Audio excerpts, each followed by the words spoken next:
at Churches, San Onofre. Beautiful day. Gathering the Tribe's 13th annual Longboarding at its best, right here on Ion.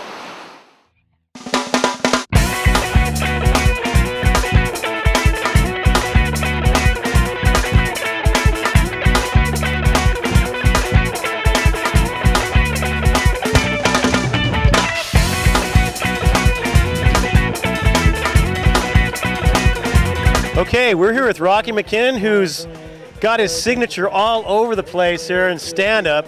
We're here at church down in San Onofre at the Gathering of the Tribes. And what's up, Rocky?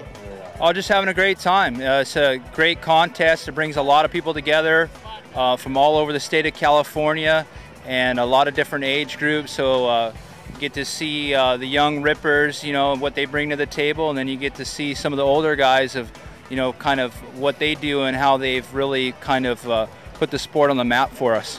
So besides yourself, of course, and we're going to talk about your equipment, you know, the shaping and so forth, and who are some of the young rippers? Oh, well, you got, you know, your different age brackets. So you got your 15 and 19 age bracket. You got a lot of young kids coming up through that. I know there's a few kids coming up through there, and you know, there's 20 to 29 division. You got some guys through there. You have Justin Hugron. I have a team rider, Kelly Krishar, in the 20 to 29 division. So there's guys, you know, that have been around and done it for a little while now, but are still young enough and talented to where they really get to kind of let loose out here. You know, when you talk about longboarding and surfing, you think about local breaks and, you know, where's your favorite spot? And of course, it really opens up when it comes to stand-up, right? Oh, definitely. And stand-up's a new sport. It's really taken over because it's such a great workout, and anybody can do it. You really don't have to have a surfing background if you're going to do like flat water.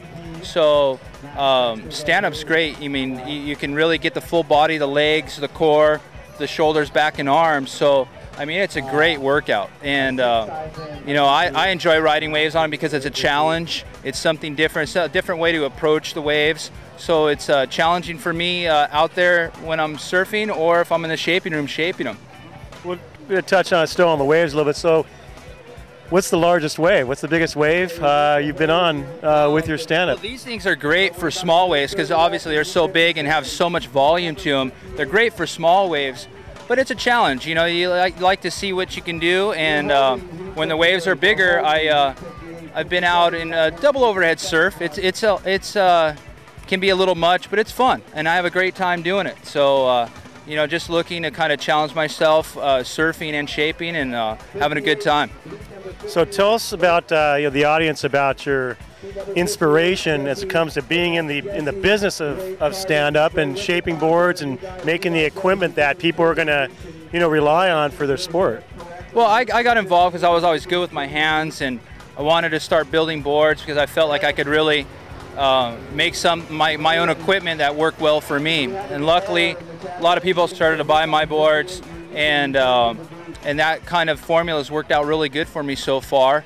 And surfing at a little bit higher level, I can kind of R&D my own equipment to really know what I need to change or what I've hit on that's right, so I can pass that on to the consumer. And I've just been really fortunate to be able to do that and still compete professionally and have great sponsors like Quicksilver and, you know, Future Fin Systems and VersaSurf Traction and Bullies to really help me out along the way. So speaking of higher level, what is considered your greatest victory?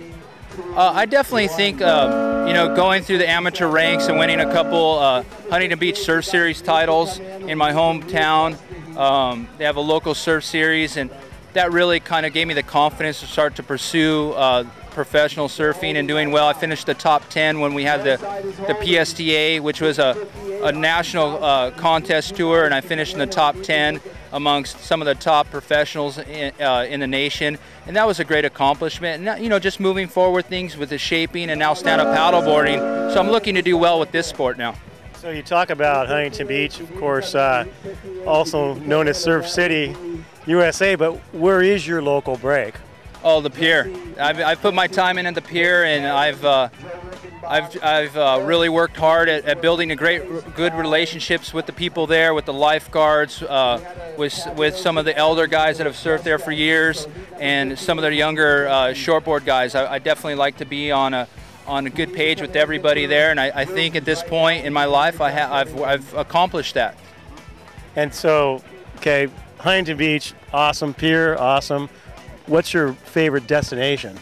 You know what, I've been fortunate to travel and have had some great experiences in New Zealand and Costa Rica, and just having a good time. You know, just if you get good waves and meet good people, any trip can be fantastic. And I've had great times, and it's funny because you can't really pinpoint it because every experience is so unique, and you just have to take what you can from that, and that's the great part of it. That's the fun part of it. Okay, so here's time for a prediction, okay? Knowing that you don't need a wave for stand-up paddle, where's the next big spot in stand-up anywhere in the world? Well, I definitely think, it's definitely you're gonna see stand-up paddleboarding definitely move inland, because you can do it in flat water, and you don't necessarily have to have a surfing background to do it, but still get all the great attributes of the health benefits from it. So you're going to see it go into lakes and rivers and streams. Anywhere where there's flat water, you're going to really see it branch off into that direction. And still, a lot of surfers pick it up because it's great cross-training when the waves are small or flat. So that's what's so good about it, is you really don't have to have a surfing background to get involved in this sport. And I think what we'll do is we'll end with, again, here you are successful out in the water, you're successful, in business with your board business, the equipment side. What about the nutrition side? What about keeping yourself healthy in life and good nutrition?